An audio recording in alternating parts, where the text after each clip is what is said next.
Today, we're going to go over what to look for in a location, what to think about when you're trying to actually find a location for your business, and why it matters to pick the right location. But first, I'm Micah Logan. This is the Common Sense Show.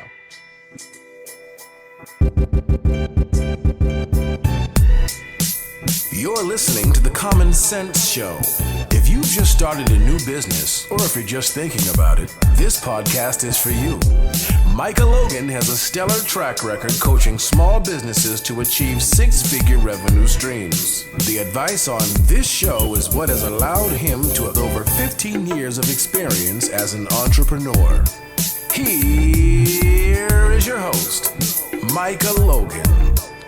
All right, welcome to the show today. And today we're going to go into scouting out locations for your business and why it's important to pick the right location, what it matters, what to look for, and all the stuff that we talked about in our pre-open. So let's get right into it. And it's very important. Well, you may have heard the statement location, location, location. Oftentimes you might hear that coming from someone who is in real estate, and they're trying to tell you that, before you buy your house, you want to make sure that you can get your money back for what you're buying, but it has to be based in the location that they believe that the real estate is going to appreciate in value. So the whole point behind location, location, location is that you're buying into an area where you can get your money back plus some when it's time for you to sell it.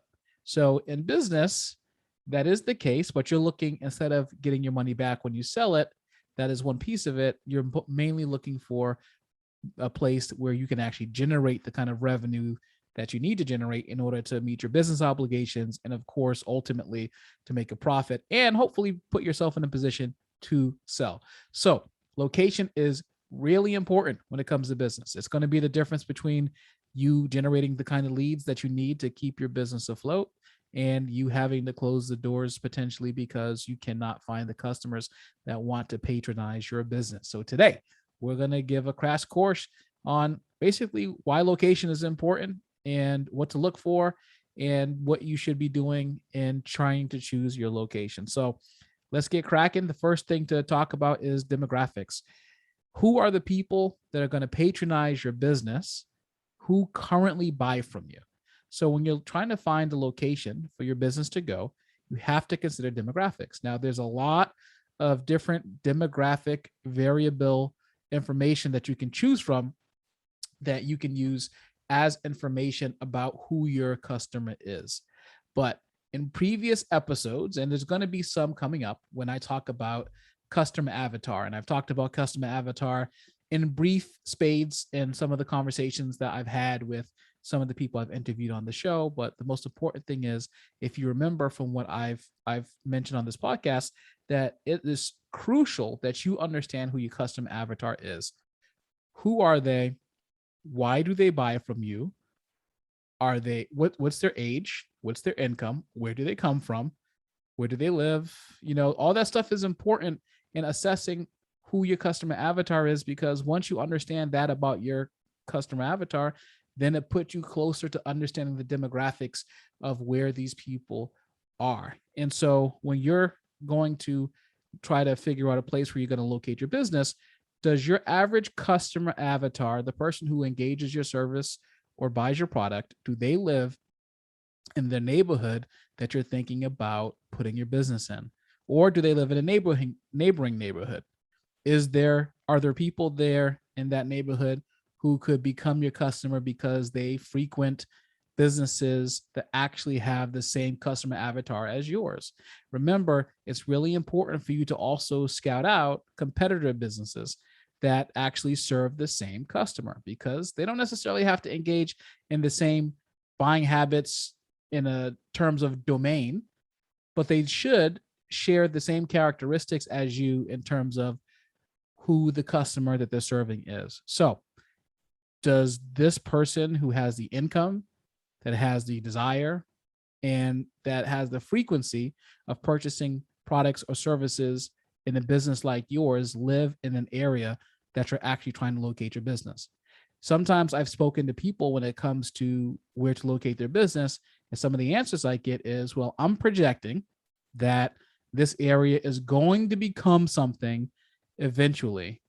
And the government is started to gentrify the area. And I think that the people who want to buy this, but who want to service, who want to patronize this business are actually going to be coming into the area.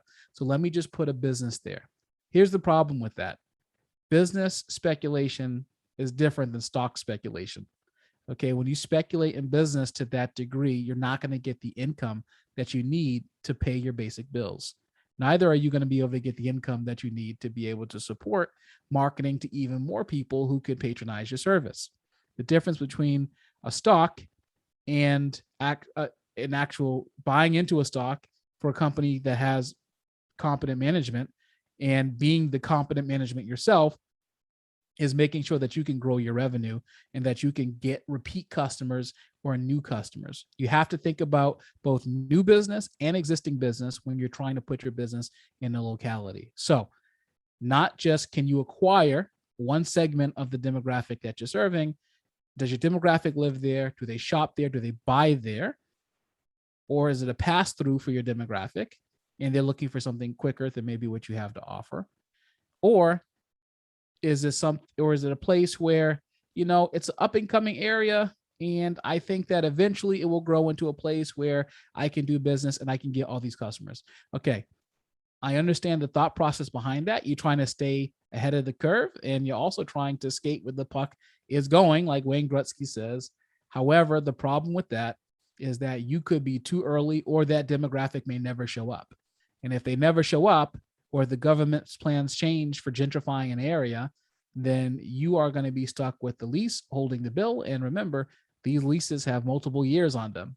So you got to be careful. You got to know whether or not your demographic is in a stone's throw away from where you're trying to put the business. Here's the other piece. Depending on if you're in an urban area versus if you are in a suburban area versus a rural area, how far will people travel in order to get to your business? Does your demographic typically take the public transportation if you live in the city? Do they typically drive if you live in the rural or suburban areas? And even if they drive, how far are they willing to drive? Are they willing to cross towns to get to your business? What you may find is that in some areas of the country, people are willing to drive and cross towns to get to a business that they really enjoy. But the closer you get into the city, people are less likely to actually cross towns in order to go and patronize a business. So you really have to understand not just the shopping in the intangible characteristics of your customer avatar. You have to also consider people's travel patterns and where they go to procure these services or these products for themselves. And if they're willing to actually travel, and how far are they willing to travel is something that you have to think about too. Because later in this discussion about location, we're going to bring up another variable when it comes to about traveling that is just as important for you to keep in mind. So the next thing that we're going to talk about with location and where to put your business is competition. How many competitors do you have in an area? And are those competitors how long have they been in business? For instance, I used to have a restaurant that was located in where we lived downtown in Boston. And that restaurant changed hand like 4 or 5 times. And was it the location? Was it the operating ability of the business owner? Who knows? But it's something to keep in mind. Have you noticed that the businesses that are your type of business that have chosen to go in a specific area tend to close down after 6 months and not do as well? Well, that could be a sign that you have to look at how your competition is actually doing. Are there competitors on your block? How many of your competitors are on the block? Is it something that you could be distilling and actually preventing yourself from getting more business because you're in an area where you have too many competitors, too many to choose from? Therefore, people are paralyzed. They're paralyzed and they don't want to move forward because they think that they have too many options. Therefore, they can't choose any. Now, I do believe that there is some competitive advantage to having similar type of services on the same end of town and sometimes on the same street, depending on where exactly you are. And I'm going to sneeze. Hold on. And what you should think about is that, okay, so how many of these competitors are there? Do I believe that this area can sustain an additional competitor that does the same thing? So let's say you have an area of 10,000 people and you have let's call it an auto repair shop. Okay. Now the auto repair shop is going, they can service so many cars. Everyone in the area actually has a car, and there's 10,000 people there. Okay, so it's likely that although there's 10,000 people in the area, let's call it there's 7,000 drivers. One auto repair shop can't handle 7,000 cars at least, and that's a lot of business. So you may be able to open another auto repair shop in the area, be competitive, and actually have more business than you can handle. Now let's switch to something like fitness. There could be an area where there's 10,000 people and not everyone likes to work out. And so, in fact, not only does not everyone like to work out, but you're also in a situation where a very small percentage of people in your state or your area actually like to work out. And so instead of having access to the 7,000 cars in the 10,000 person town, you have access to, let's call it 5% of the 10,000 people who were there. And so obviously 5% of 10,000 is 500 people. And now let's say that there is 4 gym concepts or 5 gym or fitness concepts in a town where there's seemingly only 5% of people or 500 people who actually work out. So now you're splitting 500 people between all these locations. And does that give you enough business to sustain yourself, to both create new business for yourself and to retain the business that you actually have? It's something to think about. So the second thing is you have to think about competition. So are you gonna, by going in there, create so much competition where actually it doesn't matter because the level of service that you can provide is needed by the vast majority of people who are there, or because you may water it down and there may be too many concepts of a specific nature because only a small percentage of that population actually is willing to engage with the business type that you're bringing into the area, be it retail, coffee shop, auto repair, fitness concept, whatever the case is. You have to make sure that not only people consume your service or product in that area, but they also patronize it. And how many people? Another thing to consider when it comes to location is the property type or the building type that you want to go into. Is it a Class A space, which is typically newer spaces that were built from the ground up, recently built, and you may have seen them in your area, and they have, brand new parking lots, they have nice whitewashed walls, they are big and open and spacious. They're typically subdivisible so that they can divide into smaller spaces or bigger spaces or different configurations.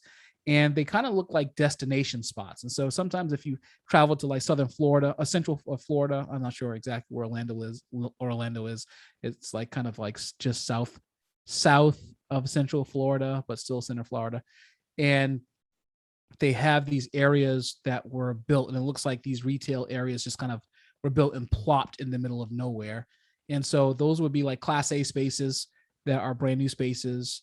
Then there are Class B spaces, which are typically buildings that have a need of some repair.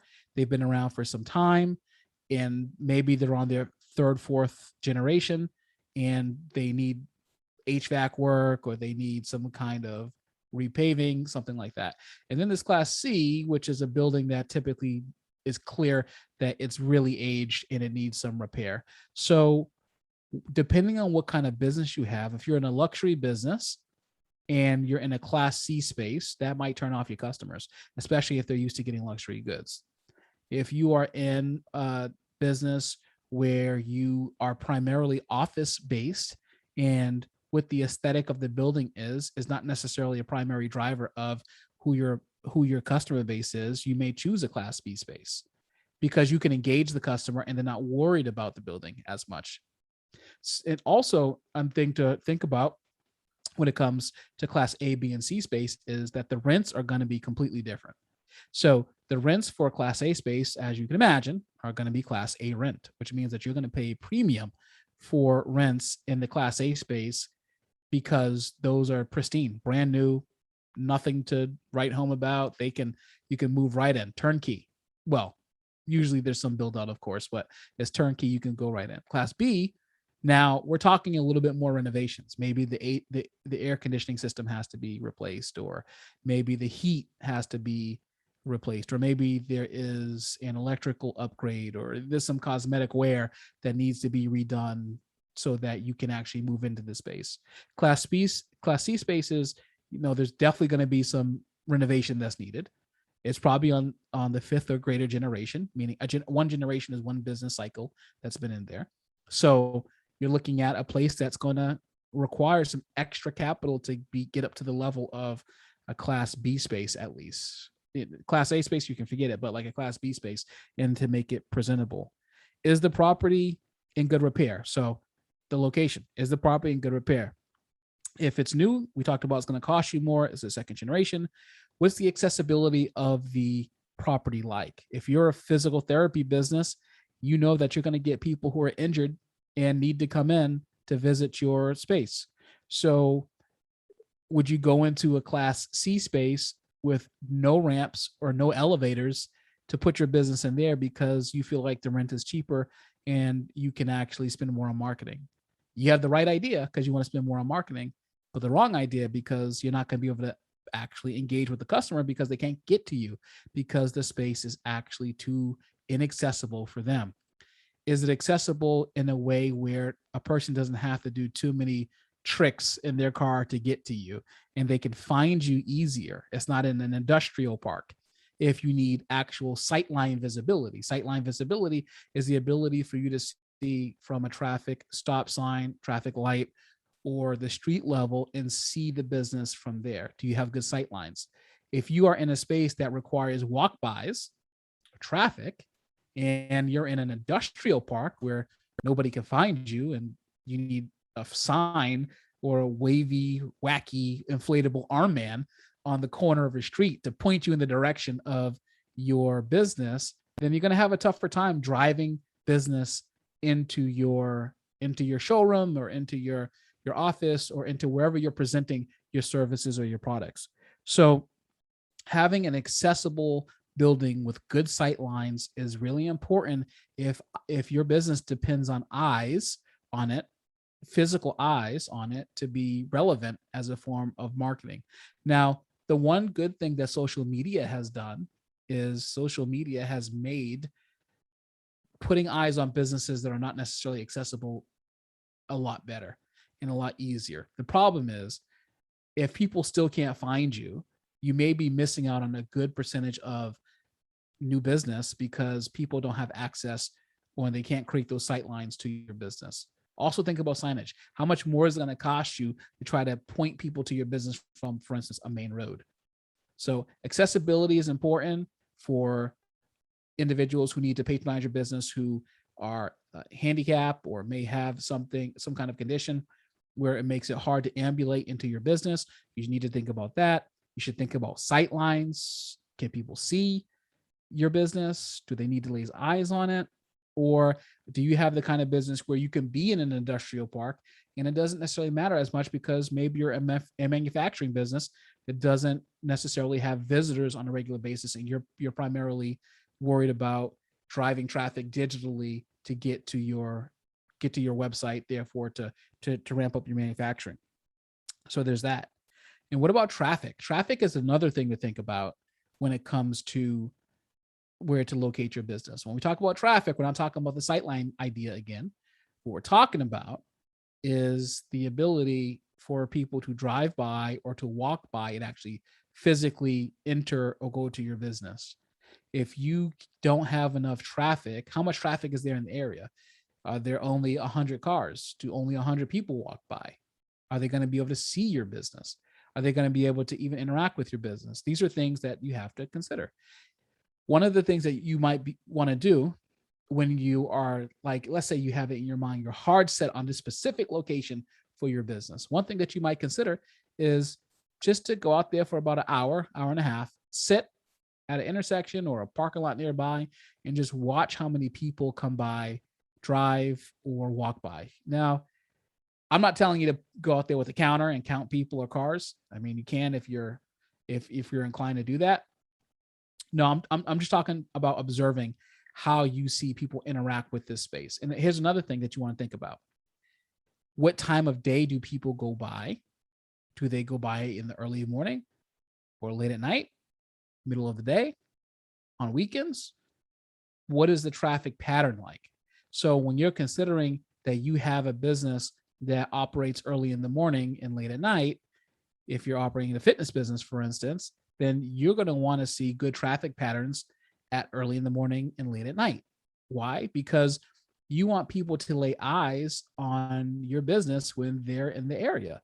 You want them to be able to walk in or drive by and see that people are engaging in your service. And so because people are engaging in your service, it creates this intrigue for them. And then they're going to want to go back to their websites and inquire about it because it looks so cool and they just have to join you.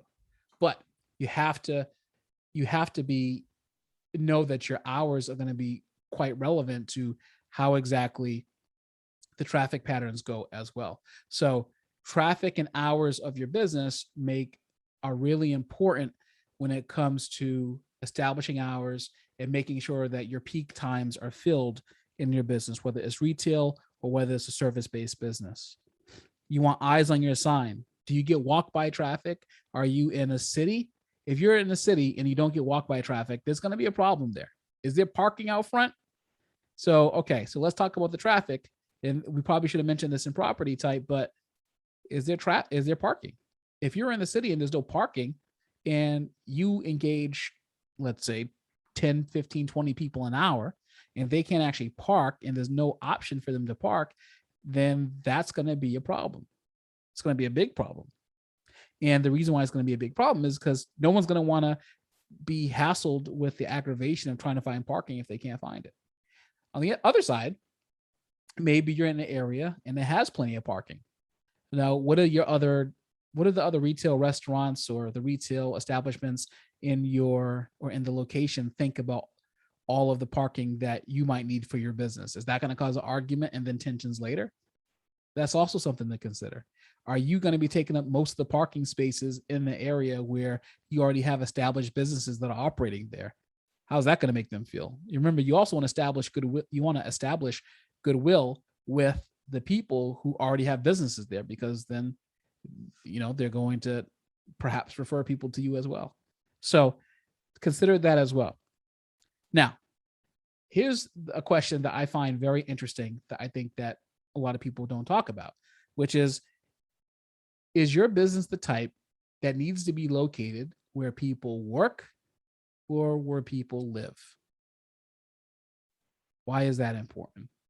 Because if you have a business that's located where people work, I want you to think about something. Let's say that you have a business where people work and it's downtown in a financial district. I will give you an example that I heard of personally. There was a business. It was located downtown Boston, okay, urban metropolis.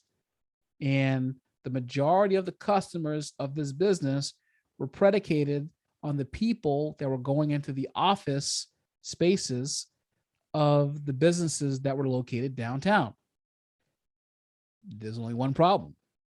The problem is that coronavirus hit. And what happened? The capacity restrictions on work, or a lot of the companies switched to virtual work so that everyone's working at home. So now if you're a business that was based off of having this massive lunch rush and all these office workers, you probably got obliterated during COVID because of this. So that's something to think about too, which is that if you're located where people work, are you susceptible to having your own business be affected by the fact that people may not come back to the office, or may not come back to the office in the same in the same way that they did before, or they may not come back to the office at all. That's for you to think about. And now if your business is predicated on actually serving businesses, like your B2B, then you're in the perfect space, because you can't be closer to a business than being where they operate. Now, what about are you a business where people live? If you're locating your business where people live. So that is something that you have to think about as well, because if you operate in a place where people live, is it going to restrict their options with what time or when they can do business with you? Are you going to have modified hours because they leave the area to go to work during the day? So what does that do to when you can operate your business and how you can operate your business? So that's another thing to think about.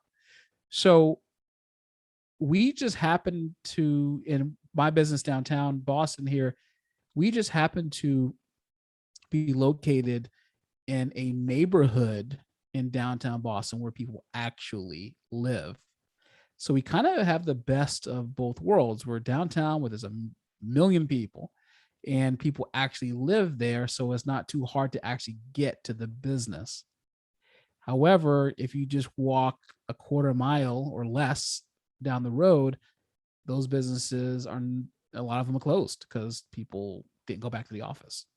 So do you have a business that can operate where people live or where they work? Understand that your decision to that question is going to affect your operating hours. And if that affects your operating hours, does that affect your business structure and how you conduct your business? Something to think about. So when you're looking for location, there is, in my mind, there's many things to think about, but we're going to focus on just the 5 things we talked about today. Demographic. Who is your customer avatar? First, you have to understand that piece. And does your customer avatar actually patronize businesses in the area where you want to put your business? Number 2, competition. Are you trying to put your business in a location where it has the ability to actually increase in profitability because there are people in the area that need your business because there are not enough options of what you do in the area? Or is the percentage of people who actually patronize a business so small in the area that by adding another concept, even if they have the income and the desire to patronize your business, you would just be splitting the penny even more. So you have to think about that. So number 3, the property type. Is it accessible? Can people get there? Are there good sight lines? Is it class A, B, or C? How much are you willing to pay on rent?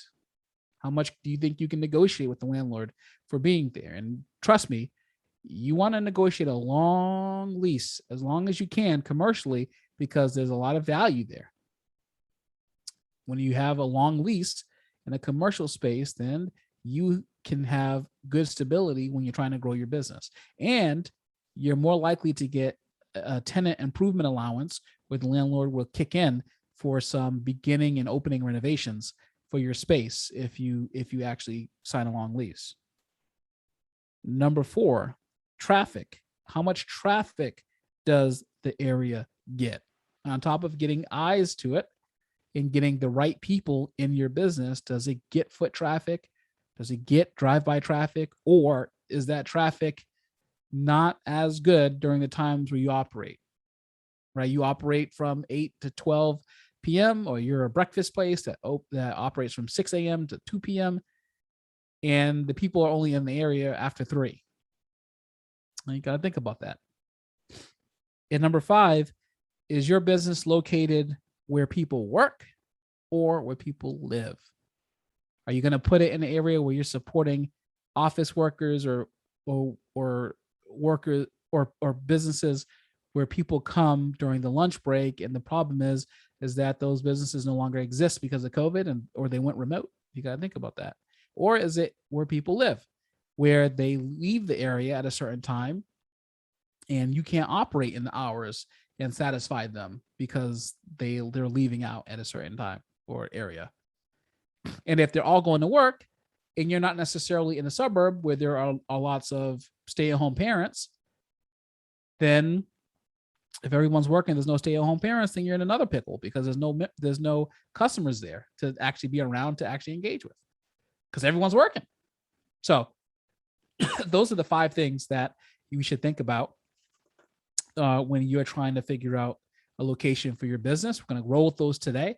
And I'll dig a little deeper onto locations. I'll do maybe a part 2 about locations in a little bit, but chew on that. And then if you use the information that I gave you today about locations to try to really nail down where you should put your business, then you will be successful and your business will be successful as well. But always remember, when you're going through each one of these things, use your common sense in your business and your business will grow. But for now, I'm out. Peace. We hope you've enjoyed this episode of The Common Sense Show, hosted by Micah Logan. The producer for The Common Sense Show is Paul Logan. To reach out to Micah and The Common Sense Show, talk to us on Facebook, Instagram, and Twitter. Just search The Common Sense Show. And if you enjoy the show, please don't forget to rate and or review us on Apple Podcasts or wherever you listen to your favorite podcasts. Thank you for listening.